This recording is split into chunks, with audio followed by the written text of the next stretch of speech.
In the forgotten folds of eastern Kentucky, where the hills breathe fog and the trees whisper like restless ghosts, lies a patch of forest no one dares to claim. Locals call it Calvert Hollow, though the name has long been erased from modern maps. Those who still remember it speak softly, as if the place itself might be listening. They say it's where a bloodline once buried its shame, for generations of cousin marriages, hidden away from the world, breeding something that should never have survived. It began, as all cursed stories do, with love that should have never been. A single family, isolated by poverty and pride, turned inward, generation after generation, until the line blurred between kin and lover, between child and sibling. The result was a name that disappeared from public record but lived on in whispers, the Kinleys of Calvert Hollow. When the filmmaker arrived, he didn't believe in curses. He came chasing folklore, not ghosts. The locals tried to warn him. They told him about the strange lights that glowed in the woods at night, about the cries that echoed like laughter, about the woman who wandered into town once a year to buy salt and vanish again before sunset. But he only smiled, notebook in hand, camera ready.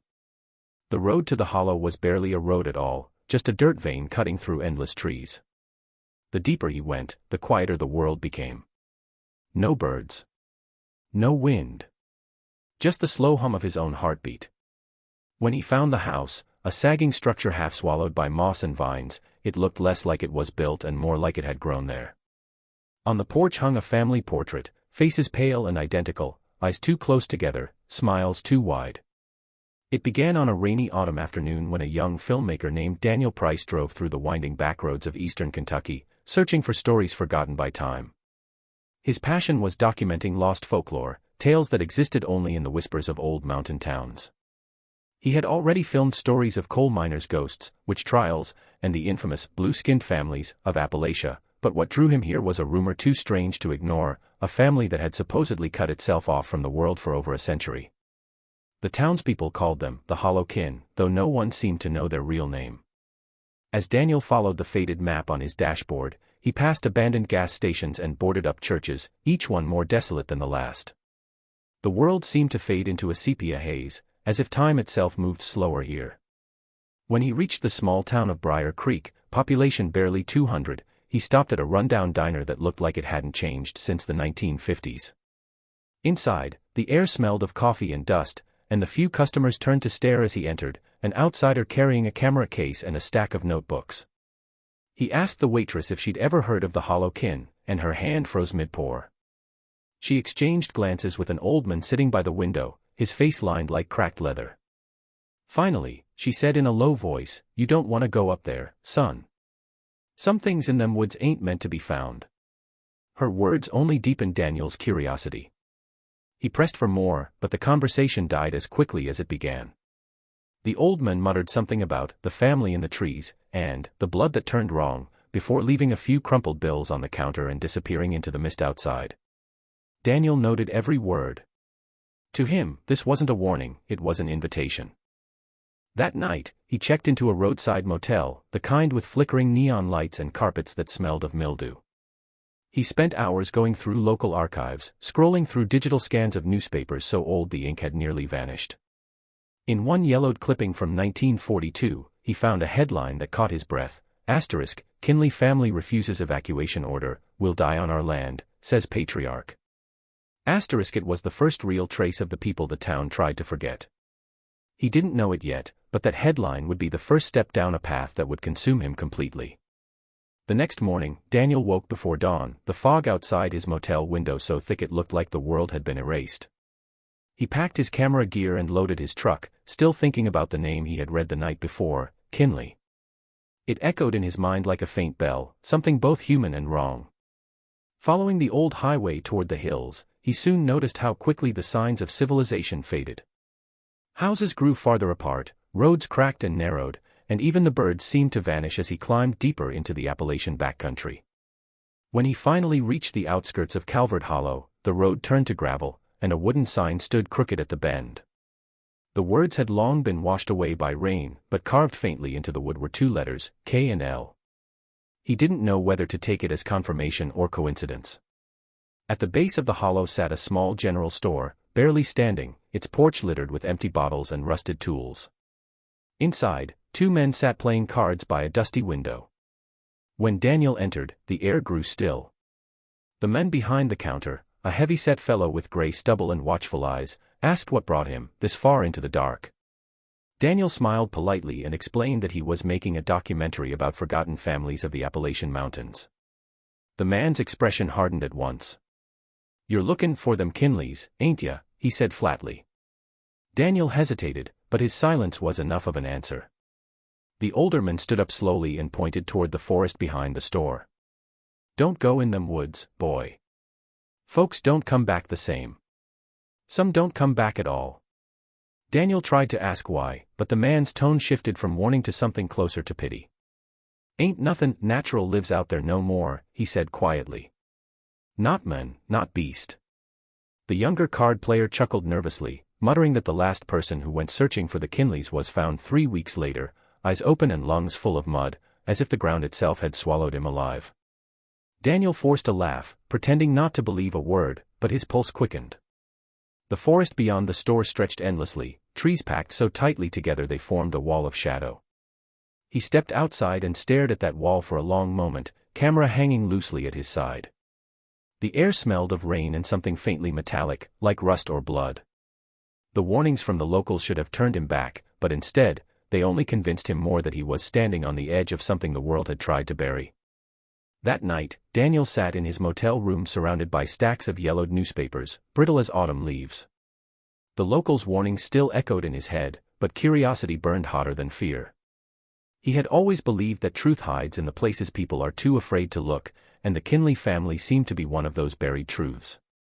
Hours passed as he combed through old archives, scrolling through reels of microfilm and faded county records that hadn't been touched in decades. Then, buried between articles about harvest festivals and coal mine accidents, he found it, a headline from October 1927 that read, "4 generations of cousin marriages in Calvert Hollow, a family that forgot the world." The article was short but chilling. It described how the Kinleys, once a small farming family, had slowly withdrawn from society after the Civil War. They stopped attending church, stopped sending their children to school, and eventually stopped speaking to anyone outside their bloodline. Over the years, their isolation grew into something darker. The reporter claimed that by the 4th generation, the children were born frail and sickly, with strange deformities and faces that all looked eerily alike. The county tried to intervene once, but after a government officer disappeared during a routine welfare check, no one dared go back. Daniel read the lines over and over, feeling the weight of every word pressing into his chest. He noticed a name at the end of the article, Edwin Harlow, County Reporter Star. He searched for Harlow's other work, only to find that his byline vanished after that single story. It was as if the reporter himself had disappeared. The deeper Daniel dug, the stranger things became. A property map from 1951 showed Calvert Hollow listed as uninhabited, but scrawled in pencil next to it was a note, "Family still present, do not enter without escort." Another record mentioned a federal survey team that visited the area in the 1960s, only to report unusual resistance from residents. No photographs, no follow-up, just silence. Daniel leaned back in his chair, the motel clock ticking loud in the quiet room. His reflection in the window looked pale and haunted in the dim light.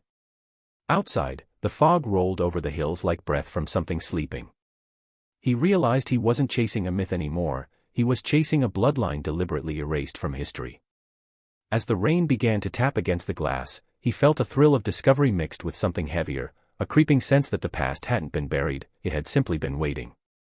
The following day, Daniel drove out before sunrise, his headlights cutting through the mist as he followed the last marked trail leading into Calvert Hollow. The road soon dissolved into a dirt path lined with towering trees that seemed to lean inward, swallowing the light. He parked his truck at the edge of the woods, where an old fence, half-rotted and covered in moss, marked the boundary of what used to be Kinley property. The forest was unnervingly quiet. Not a single bird called, not even the hum of insects. It felt like stepping into a place the earth had forgotten. Daniel switched on his camera, the lens fogging slightly in the damp air, and began to walk deeper into the woods. The ground was soft underfoot, carpeted with leaves that had turned black with age. Every few minutes he stopped to take footage, trees twisted into unnatural shapes, remnants of rusted farm tools swallowed by roots, the skeletal remains of what might once have been a barn. As the sun began to dip behind the mountains, the woods grew darker, the air heavier. It was then that he noticed something strange, faint flickers of light in the distance, like fireflies but too steady, too deliberate. They pulsed softly, deep between the trees, far from any sign of habitation. Daniel hesitated for a moment, then followed them. The deeper he went, the colder it became. The forest floor sloped downward into a shallow ravine, and there, half hidden beneath a tangle of vines and branches, he saw it, an old farmhouse standing crooked, its roof caved in on one side, the wood blackened by time. The windows were boarded shut, yet through the cracks, the same faint light glimmered from within. Daniel raised his camera, zooming in on the house. Every instinct told him to turn back, but the part of him that had spent years chasing forgotten legends pushed him forward. As he stepped onto the porch, the boards groaned beneath his boots. The air smelled of rot and something metallic, something that reminded him of blood. The door was slightly ajar, and when he pushed it open, it let out a long, hollow creak that echoed through the house. Inside, dust floated in the beam of his flashlight. Furniture sat where it had been left decades ago, draped in cobwebs, frozen in decay. On the far wall hung photographs, dozens of them, each in a cracked wooden frame. Faces stared back at him, all eerily similar, their eyes almost identical, their features repeating over and over through the years. Daniel felt a chill crawl down his spine as he realized the lights hadn't been reflections. Someone, or something, had turned them on. Daniel's breath fogged in the stale air as he stepped farther into the house, the floorboards moaning beneath his weight. The flashlight beam trembled slightly in his hand, casting moving shadows across the walls lined with framed photographs. Each image was worn, the glass cracked and fogged with age, but the faces were still clear enough to see, and that was what made his stomach tighten. The people in the photos looked almost identical, their pale complexions and wide-set eyes repeating like a haunting pattern through the decades. The men all shared the same jawline, the same unsettling smile, and the women, though dressed in different eras of clothing, seemed to share one expression, a hollow, knowing gaze that followed him wherever he moved. It was as though the family had been endlessly copying itself, generation after generation, their bloodline looping in on itself. He ran his camera across the wall, capturing every detail. The oldest photo, dated 1889, showed a man and woman standing on the same porch he'd just walked across. Behind them, the forest was thinner, the land still alive. But in the more recent pictures, those from the 1960s and onward, the same background appeared darker, the trees thicker, almost pressing against the house like a living cage. The last photo, undated and colorized, showed a family of 5. Their faces were distorted, not by damage, but by birth. The eyes too close together, the skin pale and stretched. The father and eldest son could have been twins, and the daughters bore such uncanny resemblance it was impossible to tell them apart. A sudden creak came from the upper floor. Daniel froze, his flashlight jerking toward the staircase. Dust drifted down from the ceiling, followed by another sound, faint, slow, deliberate footsteps. He held his breath, every nerve in his body urging him to run, but his curiosity anchored him to the floor. He whispered a cautious greeting, but there was no answer, only silence so thick it felt alive. He raised his camera again, turning slowly to capture more of the room, when he noticed something he hadn't before. On the table near the photograph sat an open family Bible, its pages brittle and yellowed. Written in careful ink beneath each birth record was the same surname repeated over and over, Kinley, until the ink bled together into one dark stain. The realization hit him hard. The identical faces, the repeated names, the secrecy, it all pointed to one horrifying truth. This wasn't just a family tree, it was a loop that had twisted back on itself for generations. As he backed toward the door, something upstairs shifted again, heavier this time, followed by the unmistakable sound of a slow, dragging breath. Daniel stood frozen, staring up the staircase, the beam of his flashlight trembling in his grip. The sound above him grew clearer, a slow shuffling, like bare feet dragging across old wood. His instincts screamed at him to leave, but something else, a stubborn need for truth, kept him rooted to the spot. After a few tense seconds, he called out, asking if anyone was there. The noise stopped. Silence swallowed the house again, broken only by the ticking of something unseen, perhaps an old clock still clinging to life. Then, from the top of the stairs, a woman's voice answered, faint and trembling, as though coming from another time. "You shouldn't be here." Daniel's heart pounded. He aimed his flashlight upward, and there she was, an elderly woman standing in the shadows, her thin frame draped in a faded housecoat that might once have been white. Her hair hung long and silver, her face pale but strangely ageless, her eyes reflecting the light like wet glass. She gripped the banister as she descended slowly, each step creaking like the house itself was protesting her movement. When she reached the bottom, Daniel saw that her hands were marked with deep veins, her nails yellowed, yet her posture carried a certain quiet strength. "Are you one of the Kinleys?" he asked softly. She hesitated before nodding once. "I'm the last," she said. The hollow took the rest. Her voice was calm, almost rehearsed, as if she had been waiting years to speak those words. Daniel lowered his camera slightly, realizing he might have stumbled upon something no one else alive had ever witnessed. The woman motioned for him to follow her into the parlor, where a small fire smoldered weakly in an old iron stove. Despite the decay around them, the fire was fresh, the logs still crackling. Someone had been here, living in this forgotten ruin. As she sat in a worn armchair, the woman began to speak, her eyes fixed on the flames. She told Daniel that her name was Eliza Kinley, and that her family had lived in Calvert Hollow for more than 100 years without ever leaving. "It was the way of our blood," she said quietly. "We kept it pure. That's what they told us." Her tone carried both pride and sorrow, a mixture that unsettled Daniel. She spoke of children born with strange afflictions, of nights filled with cries that echoed through the hills, of a curse that was said to have begun when her great-grandfather married his own cousin. As Daniel listened, recording every word, he began to notice something in her expression, a flicker of madness, or perhaps memory, that made him realize the horror of her isolation was far from over. Eliza's voice wavered as the firelight danced across her sunken face, her words carrying the weight of generations steeped in sorrow and secrecy. She spoke of her family's devotion to the old ways, how their ancestors believed that keeping their bloodline pure would preserve their strength, their land, and their name.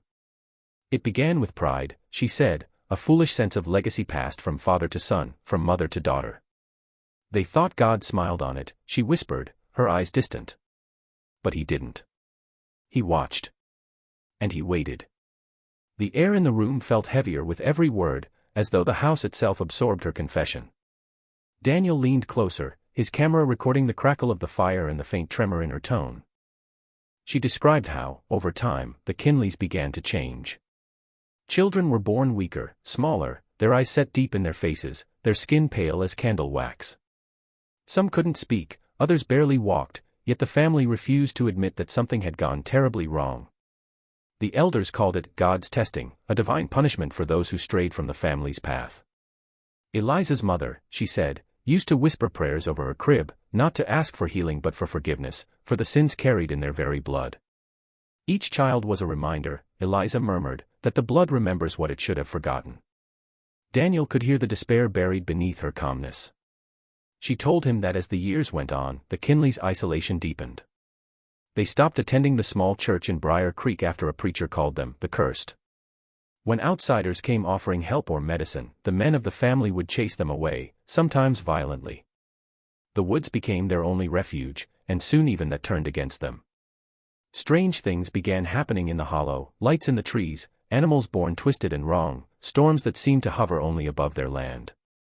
The family believed they were being punished, that God had sealed them away from the rest of the world as retribution.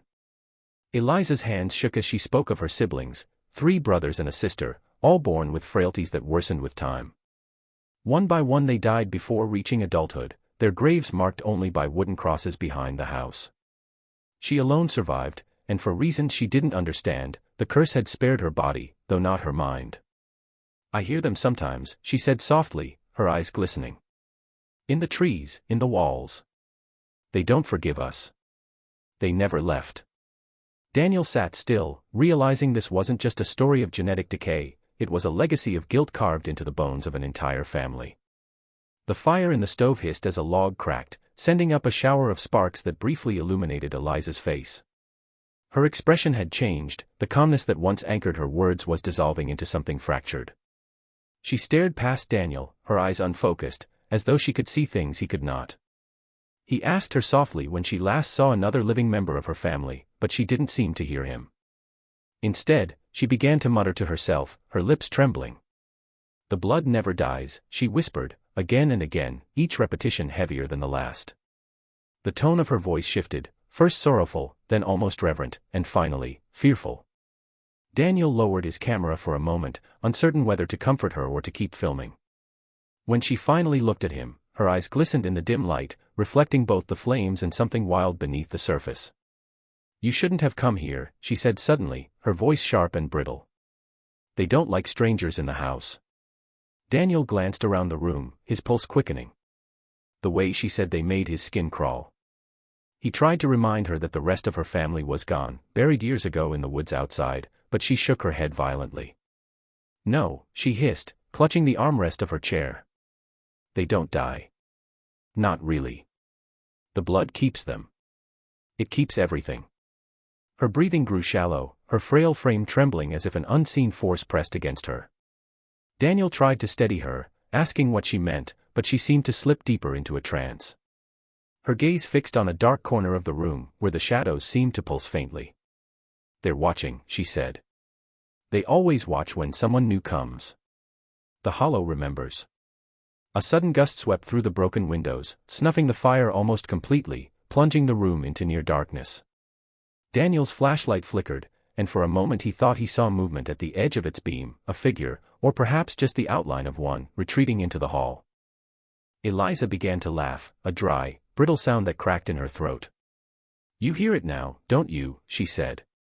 "The blood calls. It calls everyone back." Her laughter faded into soft weeping, her head bowing as she rocked gently in her chair. Daniel felt the weight of something unseen pressing around him, thick and suffocating. The air in the room seemed to hum, vibrating faintly against his chest. He turned off his camera, thinking it might calm her, but the moment the red light went dark, Eliza's eyes snapped up, and she whispered in a voice that didn't sound like her own, "Now they know you're here." The storm rolled in not long after midnight, heavy rain hammering against the roof and wind howling through the broken windows like a chorus of lost voices. Daniel stayed awake long after Eliza had fallen silent, her frail body slumped in the armchair, eyes closed but never quite at peace.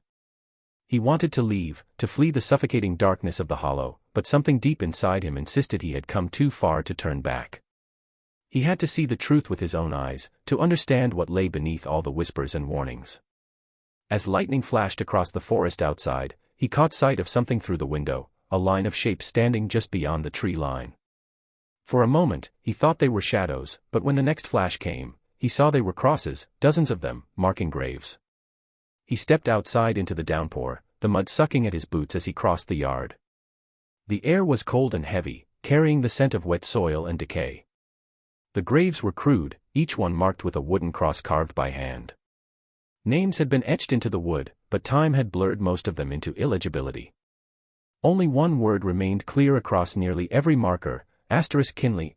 Some of the graves looked ancient, nearly consumed by moss, but others were fresh, the soil still dark and loose. One stood apart from the rest, newly dug, the mound unmarked and waiting. Daniel knelt beside it, tracing the edge of the pit with trembling fingers. The thought struck him that Eliza had said she was the last of her family, so whose grave was this meant to be? A distant noise echoed through the trees, a soft, dragging sound, followed by what could only be described as a breath. Daniel turned his flashlight toward the forest, but the beam struggled to cut through the rain. The light caught something glinting between the trunks, metal, perhaps, or eyes. His heart pounded as he backed toward the house, his shoes slipping in the mud. Then, just as he reached the porch, he saw it, a trail of footprints leading away from the fresh grave and back toward the house. They were small, bare, and too recent to have been left long ago. When Daniel stepped back inside, the armchair was empty. The fire was out, the air colder than before. Eliza was gone, though her voice seemed to linger, whispering faintly from the walls, repeating the same words he had heard earlier, "The blood never dies." The camera on the table was still recording, the red light blinking in the dark, but Daniel could no longer see what it was capturing behind him. Morning came, but the storm never truly passed. The sky above Calvert Hollow was a dull, colorless gray, the kind that made it impossible to tell the hour. The forest steamed faintly from the night's rain, and the air was thick with the scent of wet earth. Down by the edge of the woods, a search team from Briar Creek moved slowly through the mud, their voices low and cautious. Someone had reported a truck abandoned near the old Kinley property, its doors open, headlights dead. Inside they found Daniel's notebook soaked through, pages smeared but still legible enough to tell where he had gone. There were no signs of a struggle, no footprints beyond the yard, just the eerie quiet that seemed to swallow every sound. When the deputies reached the porch, they found the front door hanging open, creaking gently with the wind. The interior looked untouched at first glance, yet something about it felt wrong. The air was heavy, sour, almost metallic. They moved from room to room, flashlights cutting through the dust. In the parlor, they found the camera still running, its red light blinking faintly. The screen showed the final few minutes of footage Daniel had recorded. He was standing near the window, whispering to himself about the graves, his voice barely audible over the rain. Then the camera shook, as though he had turned suddenly toward a sound behind him. There was a flash of movement, a blur of pale skin and long hair, and then nothing but static. One of the deputies turned the camera off, visibly shaken. Another pointed to something scratched into the wooden floorboards beside the cold stove. The letters were carved roughly, as if in haste, "The blood remembers." They searched the rest of the house and found nothing, no signs of Eliza Kinley, no body, no traces of anyone alive or dead. But behind the house, beyond the line of old graves, they discovered something new. The fresh mound Daniel had seen was no longer untouched. The soil was disturbed, clawed open from within, and at its center lay Daniel's microphone and one of his gloves, both caked in mud. By afternoon, the team retreated, claiming the area unsafe due to the unstable ground. The report filed later simply read, "Missing person, presumed deceased." But the footage never left the evidence room. Deputies swore they could hear something beneath the static when they played it back late at night, soft breathing, and a woman's voice whispering close to the microphone, repeating the same words over and over, quiet and certain, "The hollow keeps its own."